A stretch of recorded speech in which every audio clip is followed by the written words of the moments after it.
میں اس کے حوالے سے جو کل چند باتیں میں نے عرض کی تھی انہیں پھر آپ کے سامنے لانا چاہتا ہوں کہ اصل میں یہ نفاق، اس میں جیسا کہ میں نے کل عرض کیا تھا، ایک ہے شعوری نفاق، یہ بہت شاذ ہوتا ہے، جان بوجھ کر کسی شخص کا منافق بننا،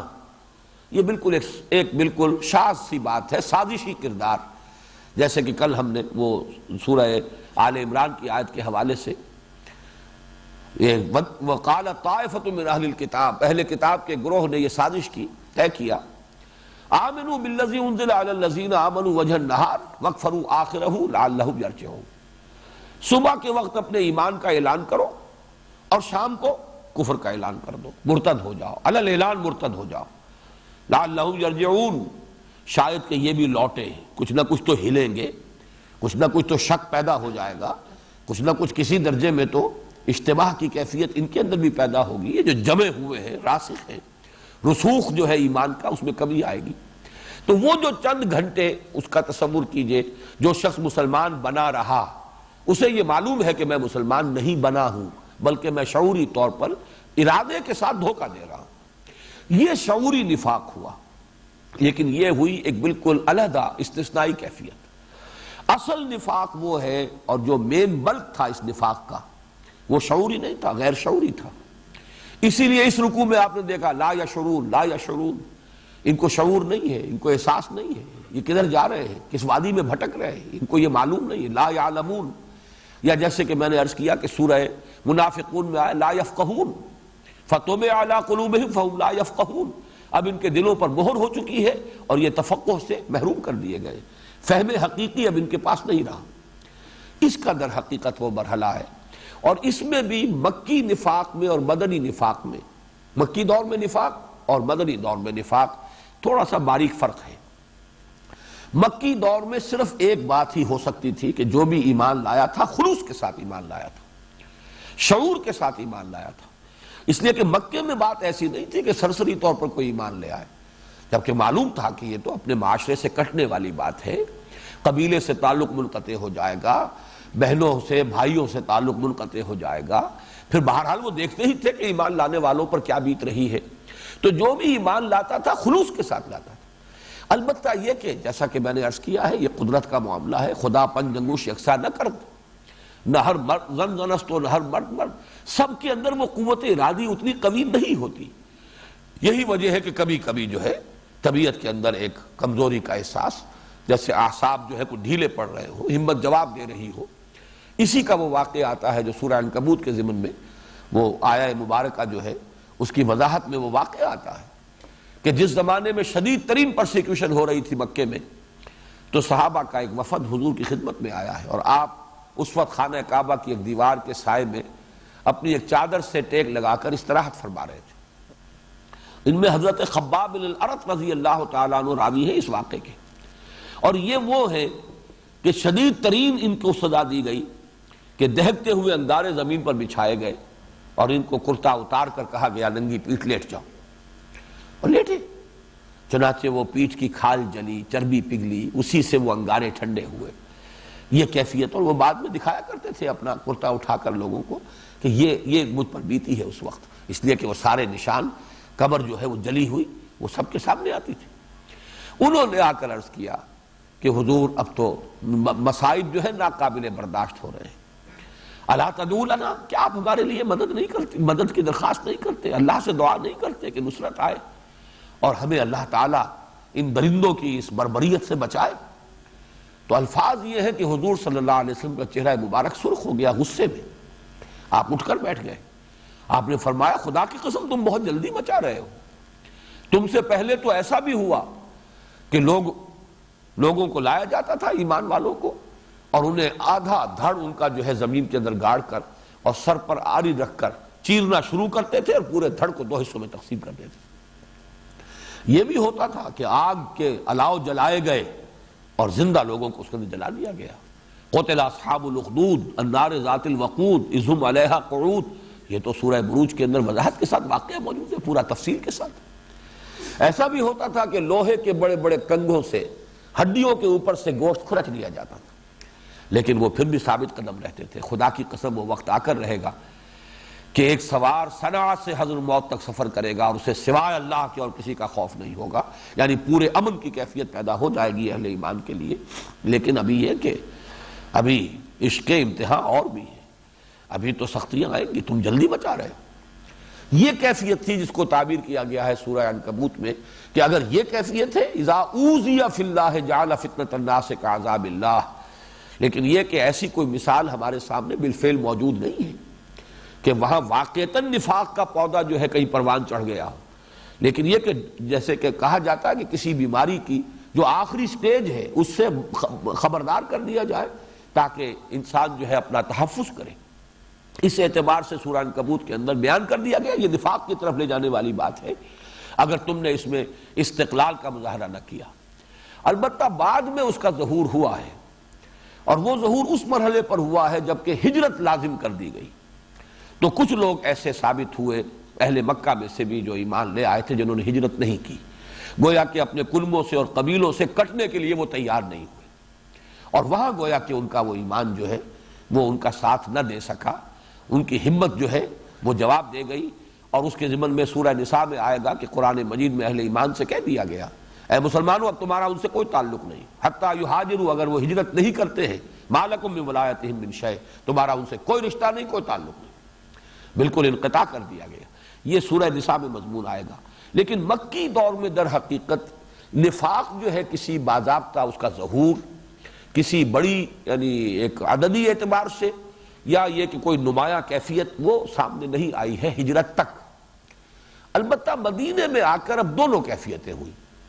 یہ مکی جو کیفیت تھی وہ بھی ہوئی، یعنی کچھ لوگ جو خلوص کے ساتھ جان بوجھ کر سمجھ کر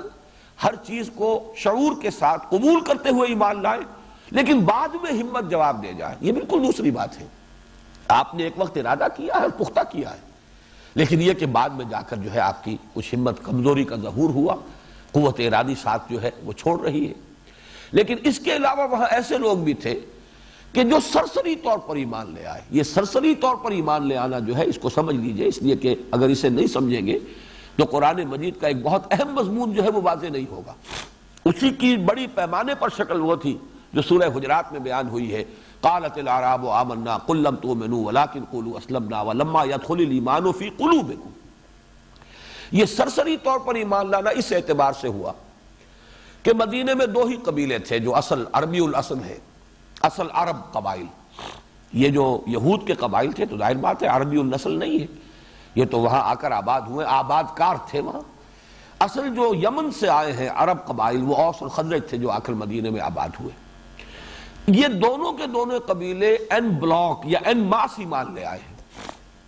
اس لیے کہ کیفیت ایسی ہو گئی کہ ان کے سردار ایمان لے آئے، گویا کہ سب نے ایمان قبول کر لیا۔ تبھی تو حضور صلی اللہ علیہ وسلم کا داخلہ مدینے میں جو ہوا ہے ہجرت کے وقت، وہ گویا کہ بے تاج بادشاہ کی حیثیت سے ہوا ہے، استقبال ہوا ہے۔ کئی دن سے لوگ منتظر تھے حضور کے کہ آپ کب پہنچے اور ہم خوشیاں منائیں، تو وہ جب داخلہ ہوا ہے تو ایک ایسے کہ بے تاج بادشاہ ہو، اس لیے کہ اوس اور خزرج دونوں کے اکابر، دونوں کے بڑے سردار ایمان لے آئے۔ اس اعتبار سے وہاں کچھ لوگ ایسے بھی تھے جو محض اس وجہ سے مسلمانوں میں شامل ہو گئے کہ اب قبیلہ پورا کا پورا جب مسلمان ہے تو ہم بھی مسلمان ہیں۔ یہ سرسری ایمان ہے۔ اسی لیے میں عرض کر رہا ہوں کہ اس کیفیت کی جو ہے پوری منطقی جو ہے انتہا وہ اس وقت ہوئی جب پورے عرب پر اسلام کا غلبہ ہو گیا۔ اذا جاء نصر اللہ والفتح ورأیت الناس يدخلون فی دین اللہ افواجا، جب اللہ کی مدد آ گئی، فتح آ گئی، اب دیکھا لوگوں کو آپ نے کہ وہ داخل ہو رہے ہیں اللہ کے دین میں فوج در فوج۔ یہ فوج در فوج داخل ہونا بھی اسی نوعیت کا تھا کہ اب قبیلے نے اپنی اپنی جگہ پر بیٹھ کر مشورے کیے کہ اب تو بات ختم ہوئی، اب تو محمد کو فیصلہ کن فتح حاصل ہو چکی صلی اللہ علیہ وسلم، لہٰذا اب اس کے سوا کوئی اور چارہ کار نہیں ہے۔ خاص طور پر جبکہ چیلنج بھی آ گیا تھا، چیلنج یہ تھا کہ اشہر حرم ختم ہو گئے تو فقتلوا المشرکین حیث وجدتموہم، اعلان عام آ گیا، قتل عام ہوگا اب، یا تو یہ کہ اس سرزمین کو چھوڑ کر نکل جاؤ کہیں، یہاں رہنا ہے تو اب اسلام کے بغیر نہیں رہ سکو گے۔ تو اب اس حالت میں جو لوگ ایمان لائے یقیناً ان میں مومنین صادقین بھی تھے، یقیناً ان میں منافق بھی تھے جو شعوری طور پر جنہوں نے کہ یہ فیصلہ کیا ہو کہ ٹھیک ہے اب تو ہم بے بس ہو گئے۔ اس وقت تو جس کو کہا جائے کہ سر اپنا نیچا کر لو اور دبک جاؤ اور اسلام کا کلمہ پڑھ لو، پھر دیکھیں گے جب وقت آئے گا، کوئی موقع مناسب ہوگا تو پھر نمٹ لیں گے ان سے۔ یقیناً ایسے لوگ بھی ہوں گے، لیکن ان میں ایک بڑی تعداد ایسے لوگوں کی تھی کہ کوئی بدنیتی بھی نہیں ہے، دھوکہ دینے کا ارادہ بھی نہیں ہے، مرتد ہونے کا کوئی ارادہ بھی نہیں ہے، کسی اور موقع کا انتظار بھی نہیں ہے، لیکن مثبت طور پر ایمان جس کو کہا جائے وہ بھی انہیں حاصل نہیں ہوا ذاتی سطح پر، بلکہ یہ کہ وہ اپنے اس قبیلے کے ساتھ ایمان لے آئے۔ یہ سرسری ایمان، اس کے لیے جو میں نے آج عنوان تجویز کیا ہے ذہن میں رکھیے، یہ سرسری ایمان ظاہر بات ہے کہ اب جب بھی کوئی تکلیف آئے گی، آزمائش آئے گی، یہ جو مدینے کے اندر شروع ہوا ہے یہ اس لیے کہ یہ چھوٹی تعداد نہیں ہے۔ غور کیجئے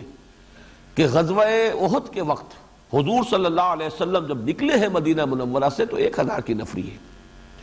اور پھر ذرا باہر گئے ہیں اور 300 واپس ہو گئے، تو 1/3 آف دی ٹوٹل اسٹرینتھ، یہ معمولی نفری نہیں ہے۔ تو اس کو سمجھنا چاہیے کہ کیسے ہو گیا یہ، اور ان میں ضروری نہیں ہے، بلکہ میں جیسا کہ عرض کر رہا ہوں ان میں شعوری منافق تو شاید ہی کوئی ہو، کوئی لوگ ہوں گے، ہم تعین کے ساتھ نہیں کہہ سکتے، ہو سکتا ہے عبداللہ ابن ابی ہو، اس لیے کہ اس کے بارے میں قرائن یہی ہے کہ وہ چونکہ ان کا سب سے بڑا سردار تھا، اور چونکہ اس کی بادشاہت کا فیصلہ ہو چکا تھا، اس کے لیے تاج، سونے کا تاج تیار کیا جا چکا تھا، صرف تاج پوشی باقی تھی کہ حضور تشریف لے آئے صلی اللہ علیہ وسلم۔ اب جب اس نے اپنے قبیلے کا رنگ دیکھا، اوس اور خزرج دونوں کا، کہ ان کے تو سب اکثر لوگ جو ہیں، بڑے جو لوگ ہیں میرے ساتھی، وہ تو سب کے سب ایمان لے آئے محمد پر صلی اللہ علیہ وسلم، تو اس کے لیے گویا کہ اب یہ فیصلہ کن مرحلہ تھا کہ یا تو ابھی میں علیحدہ ہو جاؤں تو سرداری اور چودراہٹ تو ختم ہوئی، یا یہ ہے کہ ذرا اس وقت نیوی پا کے، جسے آپ کہتے ہیں پنجابی میں، اس وقت ذرا سر جھکا لو، پھر انتظار کریں گے کوئی موقع ہو، جیسے کہ سورہ منافقون میں آیا لَيُخْرِجَنَّ الْأَعَزُّ مِنْهَا الْأَذَلُّ۔ اب کہ اگر کہیں مدینے واپسی ہو گئی تو عزت والے جو ہیں ان ذلیلوں کو نکال باہر کریں گے۔ تو معلوم ہوتا ہے، ان الفاظ بتا رہے ہیں کہ اس کے دل کے اندر کیا روگ تھا، کتنا غصہ تھا، کتنا بغض تھا، کتنا عناد تھا، کتنا شقاق تھا حضور صلی اللہ علیہ وسلم کے خلاف، لیکن یہ کہ مجبوراً وہ ایمان لایا، اس لیے کہ پوری قوم جب جا رہی ہے ادھر تو وہ اکیلا کیا کرے۔ تو شعوری بھی یقیناً اس میں منافق ہوں گے، لیکن بڑی تعداد ایسے ہی لوگوں کی تھی جو سرسری طور پر شامل ہو گئے، لیکن اب جب مرحلہ آیا انہیں معلوم ہوا کہ 3000 کا لشکر جو ہے باہر کھڑا ہوا ہے قریش کا، کیل کاٹے سے لیس، تو بہانہ بنا کر کہ جب ہمارے مشورے پر عمل نہیں ہوا تو پھر ہم خواہ کیوں اپنی جانوں کے لیے خطرات مول لیں، وہ واپس ہو گئے۔ تو یہ سمجھیے کہ نفاق مکے میں صرف ایک تھا، وہ نفاق بھی پوٹینشل نفاق تھا، اس کا کوئی ہمیں ایک انسٹیٹیوشن کی حیثیت سے مکی دور میں کہیں نظر نہیں آتا کہ وہ معاملہ کہیں واقعتاً ایسا ہو کہ جو اس معاشرے میں، اس جماعت کے اندر جو اس وقت حضور پر ایمان لائی، وہاں کوئی ایسے گروہ تھے کہ جن کے اندر یہ کیفیت پیدا ہو چکی ہو، لیکن وہاں صرف متنبہ کر دیا گیا کہ دیکھو اگر صبر میں، تحمل میں اگر کمی ہوئی، اگر استقامت کا ثبوت نہیں دو گے، اگر آزمائشوں کو نہیں جھیلو گے، برداشت نہیں کرو گے، تو دیکھو یہ راستہ پھر نفاق کی طرف لے جائے گا۔ یہ ایک طرح کا کوشن ہے، یہ ایک طرح کی وارننگ ہے، جیسے کہ کوئی ڈاکٹر بتائے کسی ٹی بی کے جو مریض کو جو ابھی پہلی سٹیج میں ہے کہ دیکھو اگر علاج نہیں کرو گے، اگر صحیح پرہیز نہیں کرو گے، جو ہدایات میں دے رہا ہوں اگر یہ نہیں کرو گے تو پھر نتیجہ یہ نکلے گا۔ اس درجے میں سمجھتا ہوں کہ وہ معاملہ تھا کہ جو مکی دور میں تھا، اگرچہ کچھ لوگوں کا وہ معاملہ زیادہ ظاہر ہو گیا ہجرت کے مرحلے پر آ کر کہ اب امتحان تھا کہ اپنے رشتہ داروں کو اور اپنے قبیلوں کو چھوڑنے کے لیے تیار ہو یا نہیں۔ البتہ مدینے میں آ کر یوں سمجھیے کہ 3 قسم کے نفاق ہو گئے، ایک تو یہی جو مکے میں جس کے کہ گویا کہ پوٹینشل تھا، اب یہاں آ کر اس نے ایکچول کی شکل اختیار کی، بالفعل ظہور ہوا۔ دوسرے وہ لوگ جو ایمان ہی سرسری طور پر لائے، صرف اس وجہ سے مسلمان ہو گئے کہ پورا قبیلہ، پورا گھرانہ اسلام لا رہا ہے تو چلو اب کوئی بات نہیں، ٹھیک ہے ہم بھی مسلمان ہو جائیں۔ ایسے لوگوں کے لیے ظاہر بات ہے کہ وہ کیفیت، وہ تو یعنی 10 گنا نہیں 100 گنا زیادہ امکان ہے کہ آزمائش اور ابتلا کے موقع پر ان کے اعصاب ڈھیلے پڑ جائیں اور ان کی ہمت جواب دے جائے۔ اور تیسرا نفاق وہ کہ جو شعوری نفاق، اس لیے کہ اب اس کے سوا کوئی چارہ کار نہیں ہے، جیسے میں گمان غالب کے طور پر عرض کر رہا ہوں عبداللہ ابن ابی کا معاملہ، اور جیسے کہ معاملہ یہود کا کہ ایمان لاؤ صبح کو اور شام کو مرتد ہو جاؤ۔ یہ بھی ہو سکتا ہے کہ کچھ لوگوں نے چند دن اسلام میں رہ کر پھر یہ معاملہ کیا ہو تاکہ مسلمانوں کی ہوا اکھڑ جائے، اور جو ساکھ ہے ایمان کی اور اہل ایمان کی، وہ ساکھ جو ہے اس کے اندر کمی پیدا ہو جائے۔ اب آخر میں یہ دو باتیں تو پہلے عرض کر چکا ہوں، آج ایک تیسری بات عرض کرنی ہے۔ قرآن مجید میں یہ جو اصول ہے، القرآن یفسر بعضہ بعضا، قرآن مجید ایک ایسی کتاب ہے، اس کا ایک حصہ دوسرے حصے کی تفسیر کرتا ہے۔ اسی اعتبار سے جو مشابہتیں ہوتی ہیں ان کو نمایاں کیا جائے تو اور اس سے فہم قرآن کے اندر ایک کچھ اضافہ ہوتا ہے۔ تو جیسا کہ میں نے کل عرض کیا تھا، سورہ بقرہ کی پہلی 5 آیات کا تقابل ذہن میں رکھیے سورہ لقمان کی پہلی 5 آیات سے، وہ تو بہت ہی گہرا تقابل ہے۔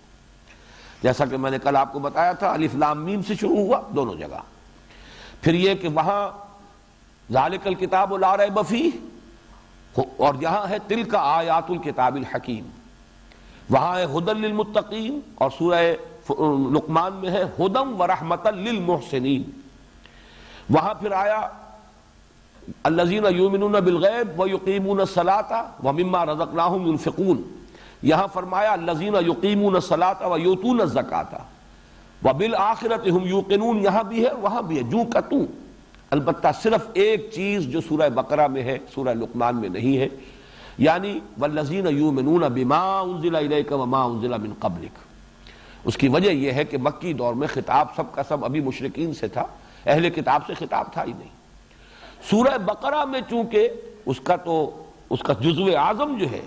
وہ یہود سے خطاب پر مشتمل ہے، لہذا وہاں اس کا اضافہ کیا گیا والذین یؤمنون بما انزل الیک وما انزل من قبلک وبالآخرۃ ھم یوقنون، جیسے یہاں ہے ویسے ہی وہاں، اولئک علی ھدی من ربہم واولئک ھم المفلحون، جو کی تو یہ آیت سورہ بقرہ میں بھی اور سورہ لقمان میں بھی۔ تو اس سے بھی جو ہے ایک روشنی پڑتی ہے۔ اسی طریقے سے جو سورہ بقرہ کے پہلے رکوع کی آخری 2 آیات ہیں، ان الذین کفروا سواء علیہم انذرتہم ام لم تنذرہم لا یؤمنون، بلکہ اس پورے رکوع کی بحثیت مجموعی سورہ یاسین کے پہلے رکوع سے بڑی مشابہت ہے۔ جیسے کہ یہاں فرمایا گیا کہ اب یہ ایمان نہیں لائیں گے، سواء علیہم انذرتہم ام لم تنذرہم لا یؤمنون، بین ہی یہی الفاظ آیت نمبر 7 ہے سورہ یاسین کی، وَسَوَاءٌ عَلَيْهِمْ أَنذَرْتَهُمْ أَمْ لَمْ تُنذِرْهُمْ لَا يُؤْمِنُونَ، اور اس میں یہاں پر ختم اللہ علی قلوبہم وعلی سمعہم ہے، اور سورہ یاسین میں ہے اِنَّا جَعَلْنَا فِي أَعْنَاقِهِمْ أَغْلَالًا فَهِيَ إِلَى الْأَذْقَانِ فَهُمْ مُقْمَحُونَ وَجَعَلْنَا مِن بَيْنِ أَيْدِيهِمْ سَدًّا وَمِن خَلْفِهِمْ سَدًّا فَأَغْشَيْنَاهُمْ فَهُمْ لَا يُبْصِرُونَ، ہم نے ان کے آگے بھی ایک روک لگا دی ہے، دیوار کھڑی کر دی ہے، پیچھے بھی ایک روک ہے، دیوار ہے، اور ہم نے ان کو ڈھانپ دیا ہے، اب یہ کچھ نہیں دیکھ رہے۔ تو بالکل وہی الفاظ کہ ختم اللہ علی قلوبہم وعلی سمعہم وعلی ابصارہم غشاوہ ولہم عذاب عظیم۔ البتہ آج جو میں اضافہ کرنا چاہتا ہوں وہ یہ ہے کہ سورہ بقرہ کے ان 2 رکوعوں کی بحیثیت مجموعی مشابہت، ان کا مثنیٰ قرآن مجید میں سورہ نور کا 5واں رکوع ہے۔ جیسے یہاں 3 گروہ ہمارے سامنے آئے، مومنین صادقین، اولئک علی ھدی من ربہم واولئک ھم المفلحون، اور ان کی صفات کیا ہے؟ الذین یؤمنون بالغیب ویقیمون الصلاۃ ومما رزقناہم ينفقون۔ بالکل یہ نقشہ جو ہے سورہ نور کے 5ویں رکوع کے اندر پہلے ایمان کی بحث آئی اور ایمان کے لیے تمثیل آئی، ان کا ایمان کیا ہے، نور کیا ہے، ان کے قلب کے اندر ایک قندیل ہے جو روشن ہے، وہ ایمان کی تمثیل اور اہل ایمان کا کردار۔ پھر وہاں 2 شیڈز بیان ہوئے کفر کے، والذین کفروا اعمالهم کسراب بقیعۃ یحسبہ الظمآن ماء حتی اذا جاءہ لم یجدہ شیئا ووجد اللہ عندہ فوفاہ حسابہ واللہ سریع الحساب۔ اور دوسری او کظلمات فی بحر لجی، جیسے یہاں آیا تھا او کصیب من السماء فیہ رعد وبرق، او کظلمات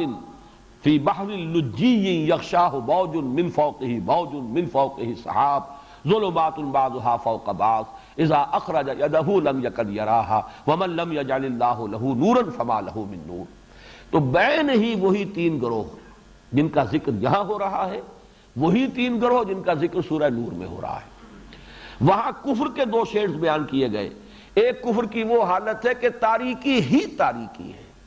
کوئی ملمے کی روشنی بھی نہیں، خیر اور نیکی کا وجود ہی نہیں، صرف نفس پرستی ہے، عیش پرستی ہے، مفاد پرستی ہے، خود غرضی ہے، اس کے سوا کچھ نہیں، جھوٹ موٹ کی بھی کوئی نیکی نہیں۔ یہ تو ہے کفر کی انتہا۔ ایسے اندھیرے جو بڑے گہرے سمندر میں ہو، بحر اللجین، جو اوپر ایک موج، موج کے اوپر موج، پھر اوپر بھی بادل ہے کہ کوئی چاند کی یا ستاروں کی بھی کوئی انعکاس نہ ہو رہا ہو، تو ایبسولوٹ ڈارکنس۔ اذا اخرج یدہ لم یکد یراہا، جس کو ہم کہتے ہیں اپنے محاورے میں کہ ہاتھ کو ہاتھ سجائی نہیں دیتا، جب آدمی اپنا ہاتھ نکالتا ہے اس کو بھی نہیں دیکھ پاتا کہ میرا ہاتھ کہاں ہے، حالانکہ سینس آف ڈائریکشن ہے، معلوم ہے کہ میرا ہاتھ یہاں ہونا چاہیے، اس کے باوجود نہیں دیکھ پا رہا۔ یہ انتہائی تاریکی کی مثال ہے۔ یہاں پر وہی مثال ہے صم بکم عمی فہم لا یرجعون، یہ انتہائی کفر کی کیفیت ہے۔ دوسرا وہ ہے وہاں والذین کفروا اعمالہم کسراب، کچھ سراب کے مانند نیکیاں ہیں، کچھ جھوٹی ریاکاری کی نیکی، کچھ دکھاوے کی، کچھ ملمے کی نیکی موجود ہے، کچھ نہ کچھ دمک ہے، کچھ نہ کچھ چمک ہے، کچھ روشنی ہے کردار کے اندر، زندگی میں کچھ نظر آ رہا ہے لیکن حقیقت نہیں ہے۔ اس لیے کہ سراب جو ہے وہ نظر آتا ہے کہ پانی، حقیقت میں پانی نہیں ہوتا۔ پیاسا گھسٹتا ہوا اور اپنی یعنی زبان باہر نکلی ہوئی ہے پیاس کے مارے، لیکن پانی نظر آ رہا ہے، وہ گھسٹتا ہے لیکن اسے پانی نہیں ملتا، موت منتظر ہوتی۔ وَوَجَدَ اللَّهَ عِندَهُ فَوَفَّاهُ حِسَابًا، یہ وہ بین بین کی کیفیت ہے کہ ہے تو کفر، حقیقی نیکی تو نہیں ہے لیکن ملمے کی نیکی، ریاکاری کی نیکی ہے، جو آخرت میں معلوم ہو جائے گا کہ اس کا کوئی وزن نہیں۔